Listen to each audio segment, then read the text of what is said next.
Details. They're usually the things separating dreams from reality. When you're able to recall the exact temperature outside, the warmth of your partner's hand, the soft texture of the sweater you had on yourself, or the way that chill wind was blowing through the leaves of trees that you've passed on your way. You know that this really happened, that it isn't just your imagination making this all up. And I believe the same thing is with writing. The key to making your writing style more alive and real is smartly implementing these small little things, that on the surface may not look really important, but in a long run can make or break your piece of work. But how do you achieve that? Let me show you some quick tips and tricks that may help you with that. Okay, so the first thing that you need to know is that your overall writing style will take literal years to improve and fully develop. Some may argue that it never really stops evolving and improving, because with every step bringing you closer to that imaginary finish line, there are at least 5 more awaiting you to make them. So please, don't expect your learning process in writing to ever stop. Because it won't. One day you'll probably become more or less satisfied with it, but you'll never reach that line of absolute perfection. And that applies to implementing details too. It will take you a long time and will be, of course, very tedious and frustrating. Be prepared for that and never lose hope or even think about giving up. You're going to do this, but just in your own time, collecting many of your own little achievements along the way. So now that I've warned you about the horrors and struggles awaiting you on that journey to improve your writing, let's see how to actually do that. Colors. Colors are really simple way to set the mood of the scene and make everything more memorable. For example, if you'd like to create an atmosphere of tension and fear, try using more washed up and dark colors. Black and various shades of gray, maybe with some of that almost blood-like dirty, dark red will be fitting greatly.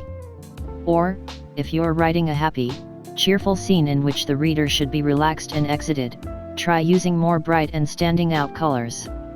Yellow, green, and blue will fit perfectly. Use it everywhere, from lighting to clothes that your characters are wearing.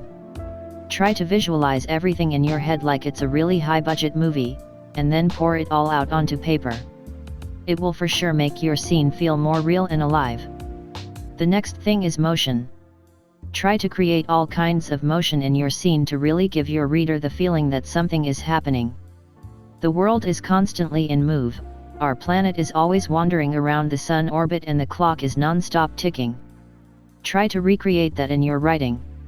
Describe the wind blowing through the leaves as characters are walking down the street, the cars slowly moving through traffic jam at rush hours, standing fans spinning at hot summer evening, and the moon slowly rising in the night sky.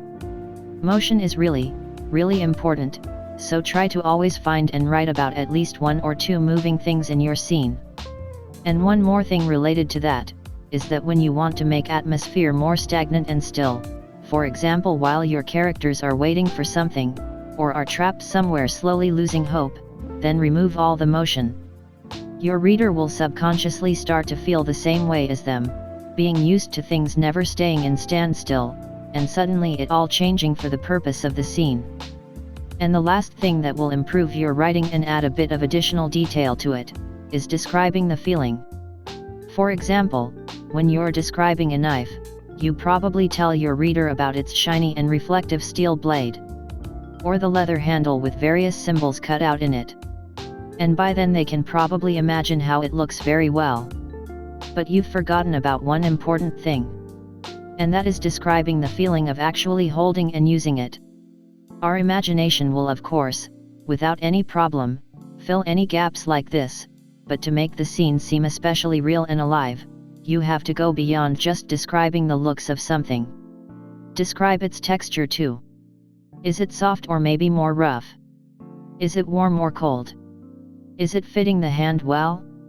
It's of course just one example of it, you can do with it much more than that.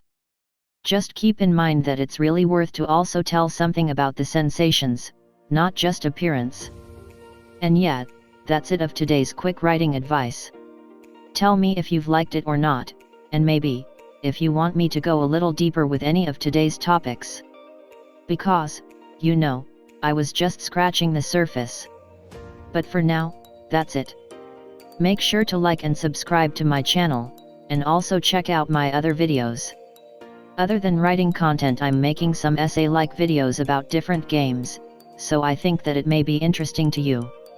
Huge thanks for you for staying to the end of this video, I really appreciate it. I hope that you have an amazing day and that I'll see you soon.